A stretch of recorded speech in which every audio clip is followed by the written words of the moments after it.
Previously on the seventh day. The progress of research in history, archaeology, ancient languages, and anthropology has yielded information that has been hidden for many centuries. And this provides us with important new insights into the meaning of our lives. Some supercalculating intellect must have designed the properties of the carbon atom. Otherwise, the chance of my finding such an atom through the blind forces of nature would be utterly minuscule. Darwin's observations and conclusions would revolutionize the conventional view of origins. Perhaps some of us have been too quick to discard this old book as an irrelevant collection of useless fables, legends, traditions. He warned the people that their city was to be destroyed, their temple destroyed, and that they would be carried away to Babylon to serve the king of Babylon. 70 years. Nobody listened. And they burnt them as they were in the caves, because they were not willing to break in upon the honor they owed the Sabbath, even in such distresses. By healing the man with the withered hand, Jesus showed the true spirit of the Sabbath. He rejected the rabbis' rules. He kept the Sabbath as taught in the ancient Hebrew scriptures. Titus laid siege to the city, and finally in 70 AD, the Roman army broke through the defenses, ravaged the city, and completely destroyed the temple. And now, part 4 of the seventh day, Revelations from the Lost Pages of History.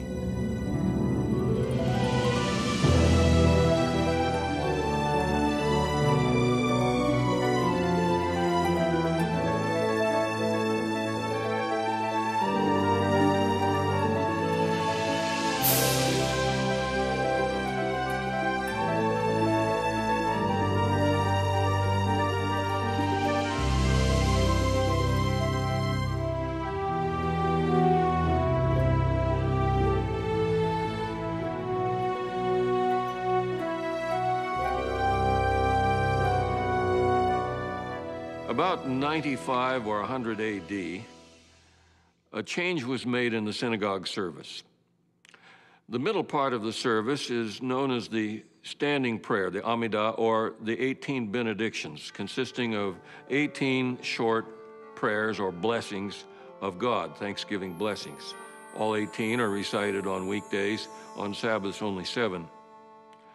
But at this time, an additional one was added. It's known in Hebrew as the Birkat Hamanim, the blessing concerning the heretics, but it's not really a blessing. May the apostates have no hope. May the dominion of wickedness be speedily uprooted in our day.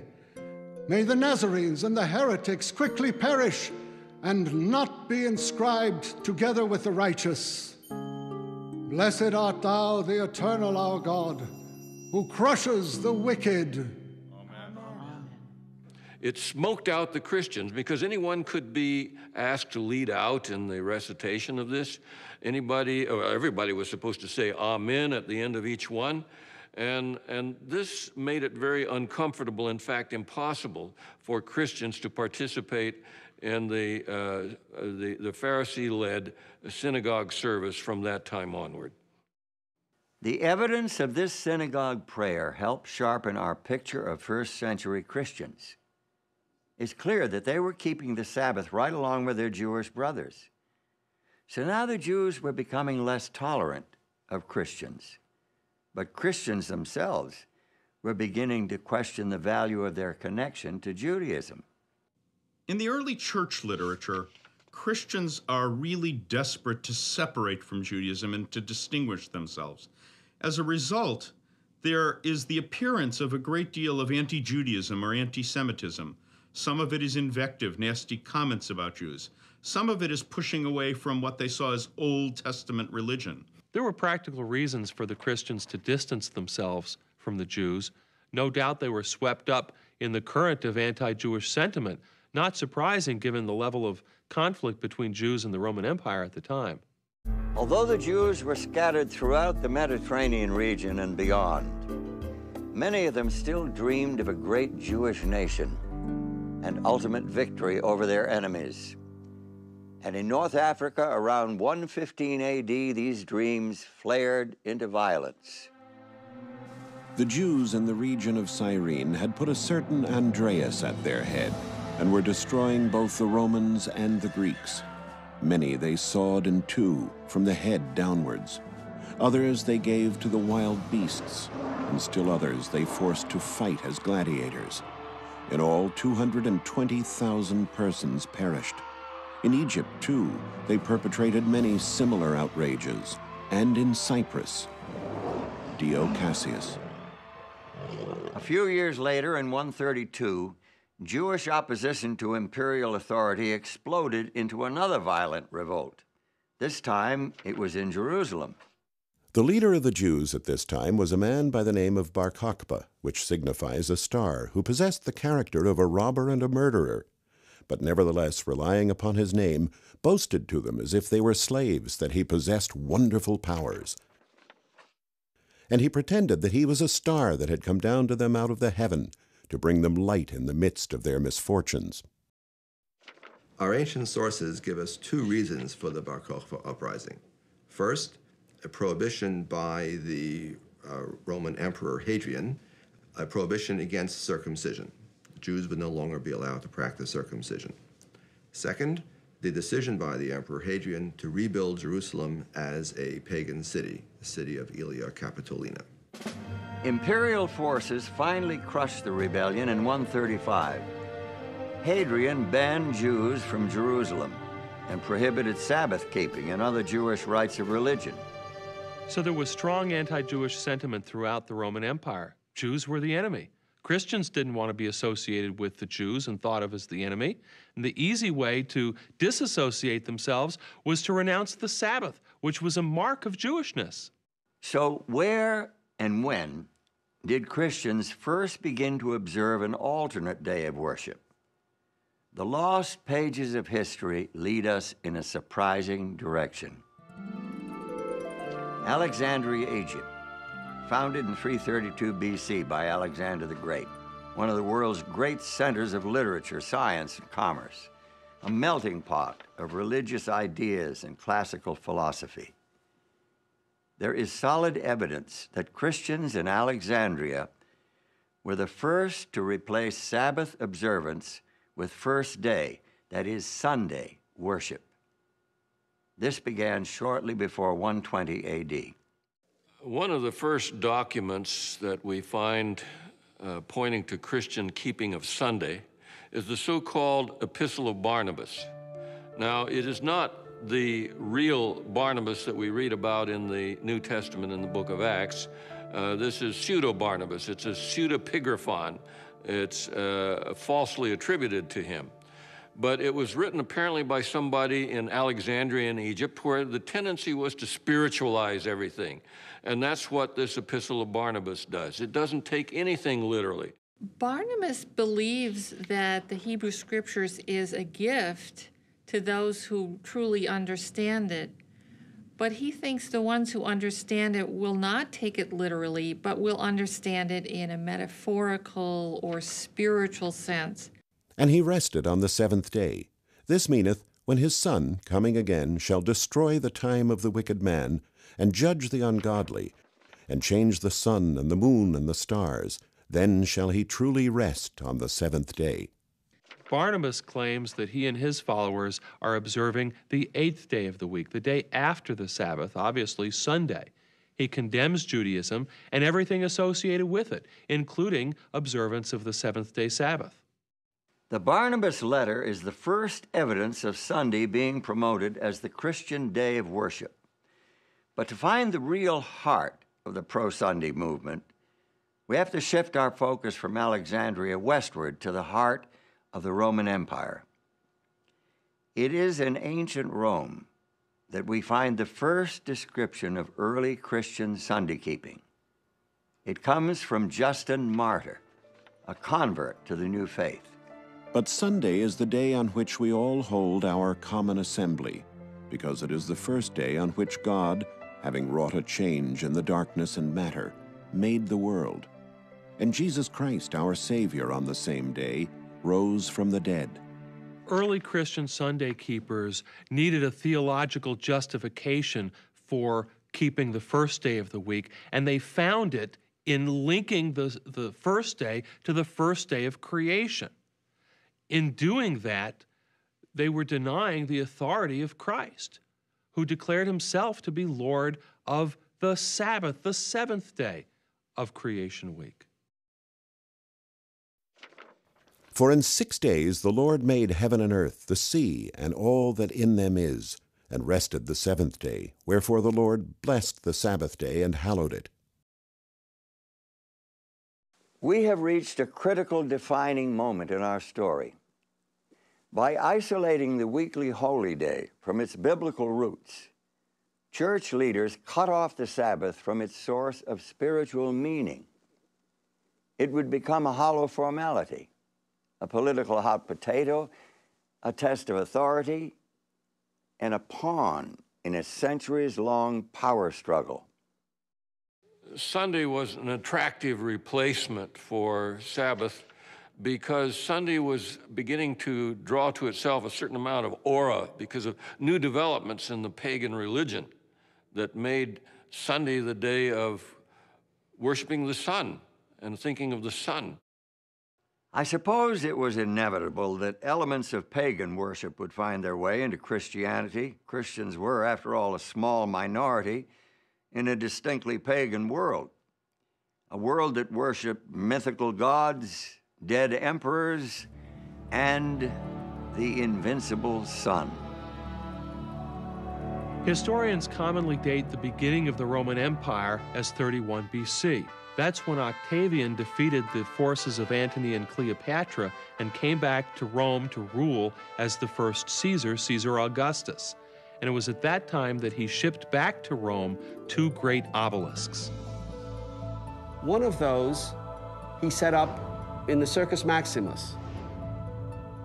You know, it was not only that it was dedicated to the sun god, but it was also a very visible sign that Rome had conquered Egypt, that the dedication on it said, Caesar Augustus dedicates this as a gift to the sun, but it also says, because Egypt has been conquered. And so the people who came to the Circus Maximus to watch the games could see not only this dedication to the sun, but also the realization that the Roman sun god had prevailed over the Egyptian sun god. Reports from the mid-1st century provide additional evidence of the popularity of sun worship. The notorious Emperor Nero commissioned a sculptor to create a statue nearly 115 feet tall, topped with a likeness of his own head in the style of the sun god. When Vespasian built his great amphitheater, which we call today the Colosseum, he took that enormous colossus is the ancient word for statue, that enormous colossus of Nero, changed the features on the face, and dedicated it to the sun god. Emperor Elagabalus was so devoted to his eastern sun god that he took the deity's name. He brought his god in the form of a black meteorite all the way from Syria to Rome and adopted an Eastern lifestyle. The sun was worshipped at Emesa under the name Elagabalus, and under the form of a black conical stone, which, as it was universally believed, had fallen from heaven on that sacred place. In a solemn procession through the streets of Rome, the way was strewn with gold dust. The black stone, set in precious gems, was placed in a chariot drawn by 6 milk-white horses. The pious emperor held the reins. Elagabalus, corrupted by his youth, his country, his fortune, abandoned himself to the grossest pleasures with ungoverned fury. And so his Eastern dress and his Eastern orgies and his Eastern behavior brought Elagabalus to grief after 4 years.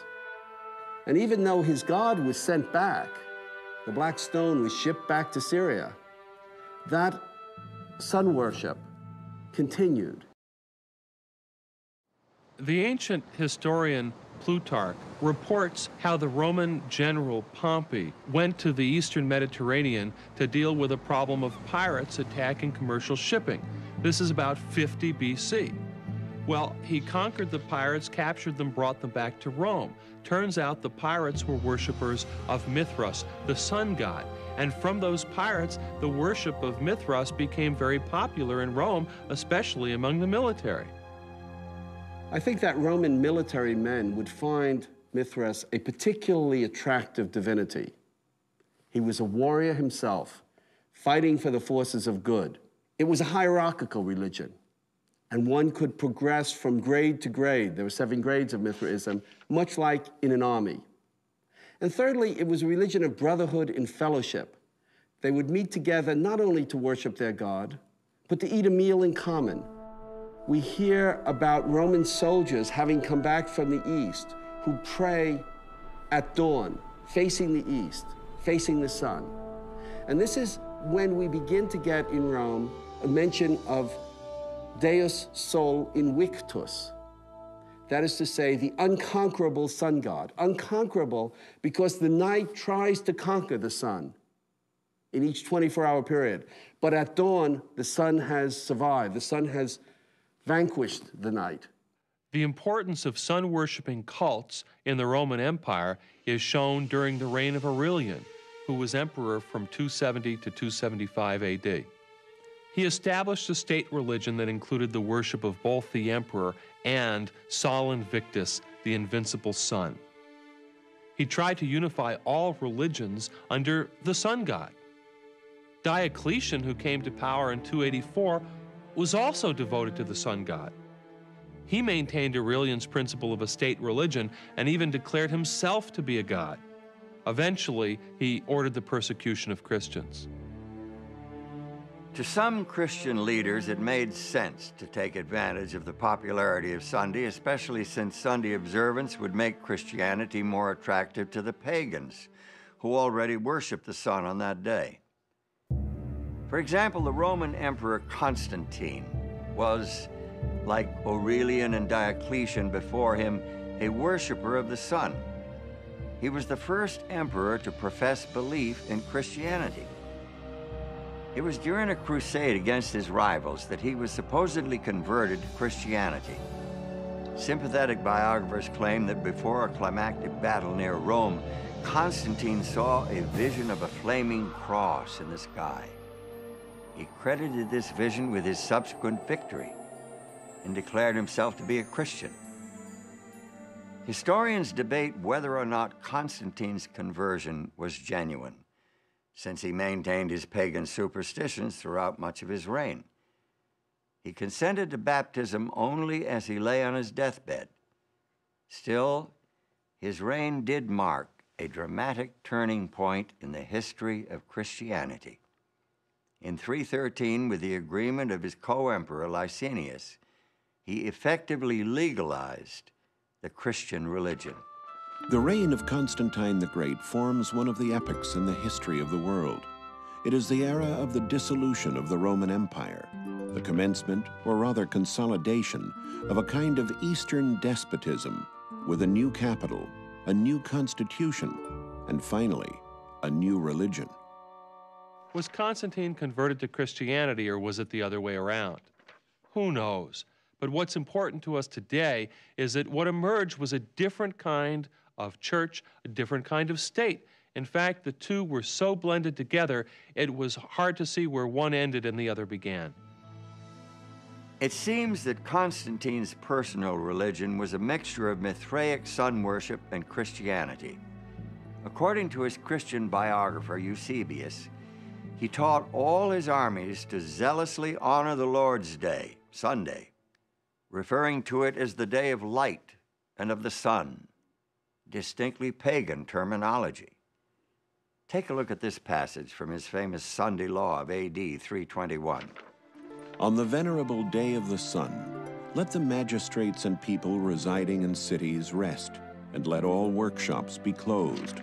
In the country, however, persons engaged in agriculture may freely and lawfully continue their pursuits.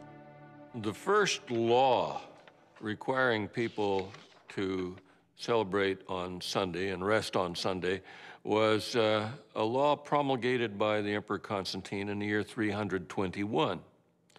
And he does it without any reference to Christian theology or Christian ideas. He says to abstain from labor on the venerable day of the sun, which is an allusion to the fact that sun was becoming more and more the object of worship. So the first Sunday law requiring people to keep Sunday had no Christian flavor at all. Although Constantine promoted Christianity and built many, many Christian churches, he closed very few pagan temples. And we have a Roman calendar from the year 354. That's about 17 years after the death of Constantine, which has 4 separate festivals each year to the sun god.